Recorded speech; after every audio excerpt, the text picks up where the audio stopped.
స్నేహితులని కోల్పోయావేమో. దేని కోల్పోయావో దాంట్లో నువ్వు ధైర్యం తెచ్చుకో. హల్లెలూయా. యేసయ్య మాట, యేసయ్య చూపు, యేసయ్య నడక, యేసయ్య స్వరము ఆయనను ఏం చేసిందంటే నీవు ధైర్యం తెచ్చుకో.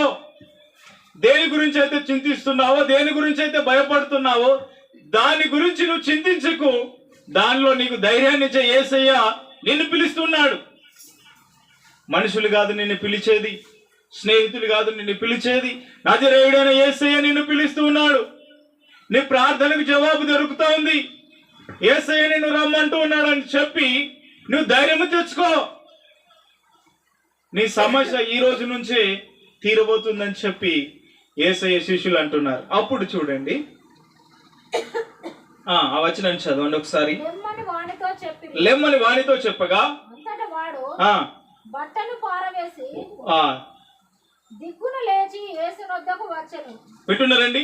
ఆ బట్టను, ఆ చిప్పను ఎప్పుడైతే అడుక్కుంటున్నాడో, ఆ తోవ ప్రక్కన ఉన్నాడో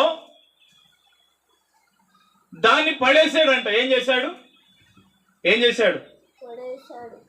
ఆ బట్టను, అడుక్కునేటటువంటి ఆ జీవితాన్ని, ఆ కట్టెను ఆనే పడేశాడంట. ఎందుకు పడేశాడంటారు? ఎందుకు పడేశాడు? ఎందుకు పడేశాడండి?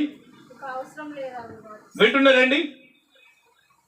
యేసయ్య నన్ను పిలిచాడు అంటే ఈ పాత బ్రతుకు నాకు అక్కర్లేదు, ఇక ఈ పాత జీవితం నాకు అక్కర్లేదు, దీనితో నాకు పని లేదు. నన్ను ఈ లోకంలో ఎవరు పిలవకున్నా, నిన్ను త్రోవ పక్కన కూర్చున్నా నన్ను ఎవరు పట్టించుకోలేరు, నన్ను ప్రేమించేవారు లేరు, నన్ను ఆదరించేవారు లేరు. నా స్వరాన్ని విని ఆగిన వారు నా జీవితంలో ఇంతవరకు ఎవరు లేరు. మొట్టమొదటిగా నా స్వరాన్ని విని, నా యొక్క బాధను విని, నా యొక్క వేదనను విని, నా కొరకు నిలిచి నన్ను పిలిచే యేసయ్య తప్ప ఈ లోకంలో ఎవ్వరు లేరు. నేనంటాను, ధైర్యం కోల్పోయావా? చింతిస్తూ ఉన్నావా? దేవుడు నిన్ను పిలుస్తున్నాడు. దేవుడు నిన్ను ఆయన యొద్దకు రమ్మని పిలుస్తున్నాడు. ధైర్యం తెచ్చుకో. ఏ బాధలో, ఏ కష్టంలో, ఏ ఇబ్బందిలో ఉన్నావో దానిలో ధైర్యం తెచ్చే యేసయ్య నీతో ఉంటాడు. ఆమేన్. ధైర్యాన్ని ఇచ్చే దేవుడు నీతో ఉన్నాడు అని చెప్పి వాళ్ళు ధైర్యపరిచారు. అప్పుడు యేసయ్య అంటాడు, అప్పుడు యేసయ్య ఏమంటాడు చూడండి ఆ వచనంలో. యేసు నేను నీకు ఏమి చేయగోరుచున్నావని వానిని అడగగా ఆ గుడ్డివాడు బోధకుడా నాకు దృష్టి కలగజేయమని ఆయనతో అనెను. వింటున్నారండి?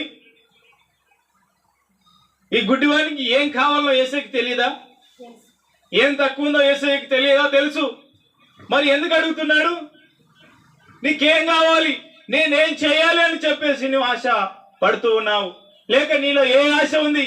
అసలు నీకు ఎందుకొరకు నీవు నాకు మొరపెట్టావు, నన్ను పిలిచావు, నన్ను ఆగేటట్లు చేశావు, అసలు నీ బాధ ఏంటి, నీ సమస్య ఏంటి అని చెప్పి